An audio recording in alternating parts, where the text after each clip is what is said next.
നമ്മൾ പോലും വിചാരിക്കാത്ത രീതിയിൽ മാറ്റം വന്ന ആളുകൾ. 1 കിലോ ബിരിയാണി അരി വെച്ച് ബിരിയാണി വെച്ചുകൊണ്ടിരുന്നതാണ് ആലപ്പുഴയിൽ ചേച്ചി. ചേച്ചി ഇപ്പോ മിക്കവാറും കല്യാണ ബിരിയാണി 3 ദിവസം കൂടുമ്പോ ചേച്ചി അപ്ഡേറ്റ് ചെയ്യും, മോളെ 8 കിലോ അരിയായി, 9 കിലോ അരിയായി, ഇത്ര പൈസ അക്കൗണ്ടിൽ വന്നു, എന്റെ ഏകദേശം ജപ്തി വരെ എത്തി നിൽക്കുക, അതൊക്കെ ഏകദേശം പരിഹരിച്ചു. അപ്പൊ അതാണ് എനിക്ക് കിട്ടുന്ന റിസൾട്ട്.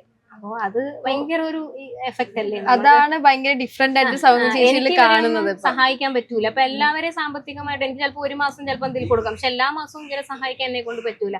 അപ്പൊ നമുക്ക് പറ്റുന്ന സഹായം ഇതാണ്. അവരുടെ അവിടെ നല്ല ഭക്ഷണമാണ് കിട്ടണമെങ്കിൽ അത് ആളുകൾ ഡെഫിനറ്റ്ലി ഇതാ. ഇപ്പൊ ഏതെങ്കിലും ഒരു കടയിൽ കയറി മോശം ഭക്ഷണമായിട്ട് തോന്നിയ ഇപ്പം ഏതെങ്കിലും സ്ഥലമുണ്ട്, ഷോപ്പിന്റെ പേര് പറയണ്ട, ഏതെങ്കിലും സ്ഥലം ഉണ്ടായിട്ടുണ്ട് കഴിച്ചിട്ട്? ഇഷ്ടം പോലെ ഉണ്ട്. അത് 2-3 കാരണങ്ങളാണ്. ചിലയിടത്ത് ഒരു വൃത്തിയില്ലായ്മ നമുക്ക് ഫീൽ ചെയ്യും. അവരൊന്നും കുറ്റം പറഞ്ഞിട്ട് കാര്യമില്ല, പരിമിതമായ സാഹചര്യങ്ങളും വയസ്സായവരും ഒക്കെ ആയിരിക്കും. അപ്പോൾ നമുക്ക് അതൊരു വീഡിയോ പോസ്റ്റ് ചെയ്യാനുള്ള മടിയുണ്ട്.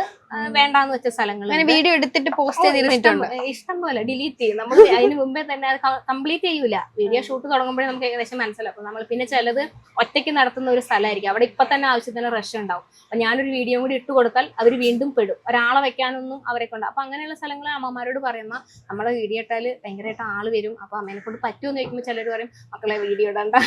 അങ്ങനെയൊക്കെയുള്ള സ്ഥലങ്ങൾ നമ്മൾ ഷൂട്ട് കംപ്ലീറ്റ് ചെയ്യൂല, ഇപ്പോഴന്നെ അത് കളഞ്ഞിട്ട് പോരും. അങ്ങനെ ഒരുപാട് അനുഭവങ്ങളും ഉണ്ട്.